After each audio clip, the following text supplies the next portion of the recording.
नमस्कार दोस्तों, छत्रपति शिवाजी इतिहास पार्ट 2 में आपका स्वागत है। अगर आपने अभी तक पार्ट 1 नहीं देखा तो हमारी चैनल वीडियो में जाकर देख सकते हैं। तो चलिए पार्ट 2 शुरू करें। शाहजी की बंदी और युद्ध विराम। बीजापुर का सुल्तान शिवाजी महाराज की हरकतों से पहले ही आक्रोश में था। उसने शिवाजी महाराज के पिता को बंदी बनाने का आदेश दे दिया। शाहजी राजे उस समय कर्नाटक में थे और एक विश्वासघाती सहायक बाजी घोरपड़े द्वारा बंदी बनाकर बीजापुर लाए गए। उन पर यह भी आरोप लगाया गया कि उन्होंने कुतुब शाह की सेवा प्राप्त करने की कोशिश की थी, जो गोलकुंडा का शासक था और इस कारण आदिल शाह का शत्रु। बीजापुर के 2 सरदारों की मध्यस्थता के बाद शाहजी महाराज को इस शर्त पर मुक्त किया गया कि वे शिवाजी महाराज पर लगाम कसेंगे। अगले 4 वर्षों तक शिवाजी महाराज ने बीजापुर के खिलाफ कोई आक्रमण नहीं किया। इस दौरान उन्होंने अपनी सेना संगठित की।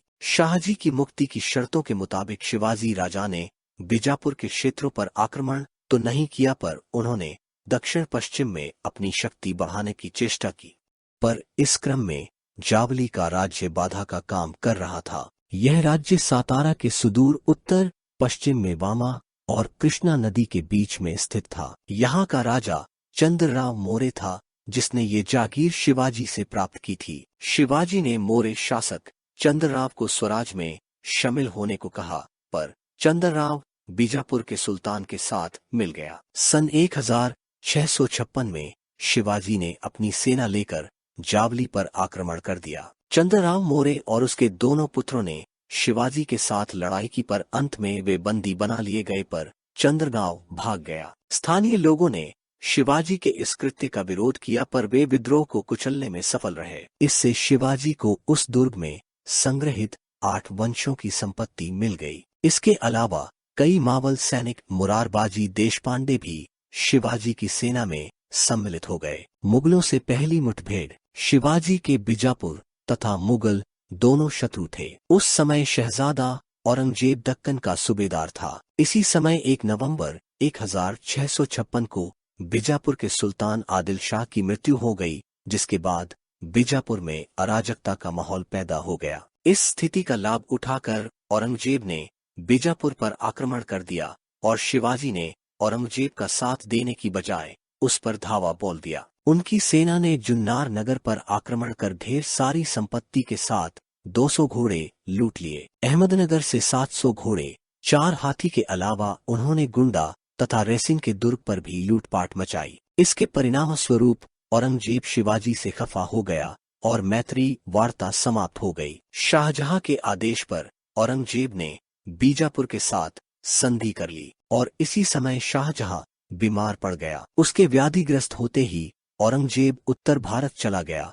और वहां शाहजहां को कैद करने के बाद मुगल साम्राज्य का शाह बन गया। कोंकण पर अधिकार। दक्षिण भारत में औरंगजेब की अनुपस्थिति और बीजापुर की दवांडोल राजनीतिक स्थिति को जानकर शिवाजी ने समरजी को जंजीरा पर आक्रमण करने को कहा, पर जंजीरा के सिद्धियों के साथ उनकी लड़ाई कई दिनों तक चली। इसके बाद शिवाजी ने खुद जंजीरा पर आक्रमण किया और दक्षिण कोंकण पर अधिकार कर लिया और दमन के पुर्तगालियों से वार्षिक कर एकत्र किया। कल्याण तथा भिवंडी पर अधिकार करने के बाद वहां नौसैनिक अड्डा बना लिया। इस समय तक शिवाजी 40 दुर्गों के मालिक बन चुके थे। इधर औरंगजेब के आगरा उत्तर की ओर लौट जाने के बाद बीजापुर के सुल्तान ने भी राहत की सांस ली। अब शिवाजी ही बीजापुर के सबसे प्रबल शत्रु रह गए थे। शाहजी को पहले ही अपने पुत्र को नियंत्रण में रखने को कहा गया था, पर शाहजी ने इसमें अपनी असमर्थता जाहिर की। शिवाजी से निपटने के लिए बीजापुर के सुल्तान ने अब्दुल्ला भटारी अफजल खां को शिवाजी के विरुद्ध भेजा। अफजल ने 1,20,000 सैनिकों के साथ 1659 में कुछ किया। तुलजापुर के मंदिरों को नष्ट करता हुआ वह सतारा के 30 किलोमीटर उत्तर वाई शिरवल के नजदीक तक आ गया, पर शिवाजी प्रतापगढ़ के दुर्ग पर ही रहे। अफजल खां ने अपने दूत कृष्णजी भास्कर को संधि वार्ता के लिए भेजा। उसने उसके मार्फत ये संदेश भिजवाया कि अगर शिवाजी बीजापुर की अधीनता स्वीकार कर ले तो सुल्तान उसे उन सभी क्षेत्रों का अधिकार दे देंगे जो शिवाजी के नियंत्रण में है। साथ ही शिवाजी को बीजापुर के दरबार में एक सम्मानित पद प्राप्त होगा। हालांकि शिवाजी के मंत्री और सलाहकार आज संधि के पक्ष में थे, पर शिवाजी को ये वार्ता रास नहीं आई। उन्होंने कृष्णजी भास्कर को उचित सम्मान देकर अपने दरबार में रख लिया और अपने दूत गोपीनाथ को वस्तु स्थिति का जायजा लेने अफजल खां के पास भेजा।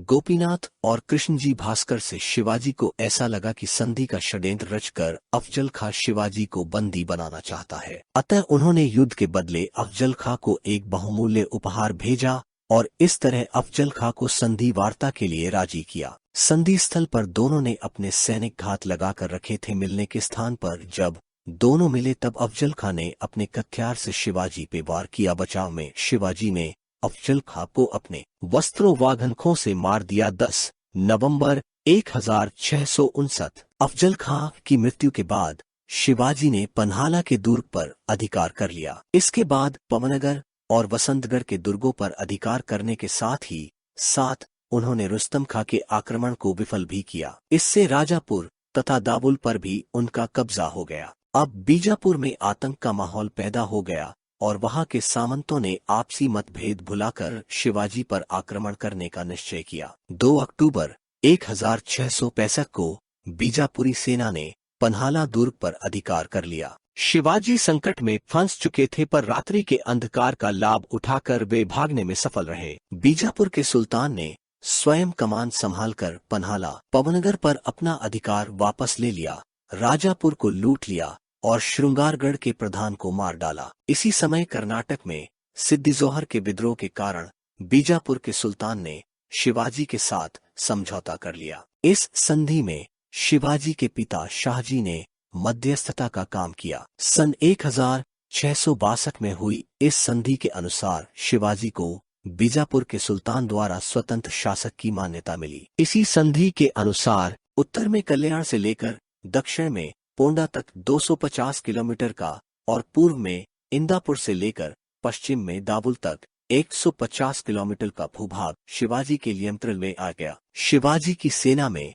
इस समय तक 30,000 पैदल और 1,000 घुड़सवार हो गए थे।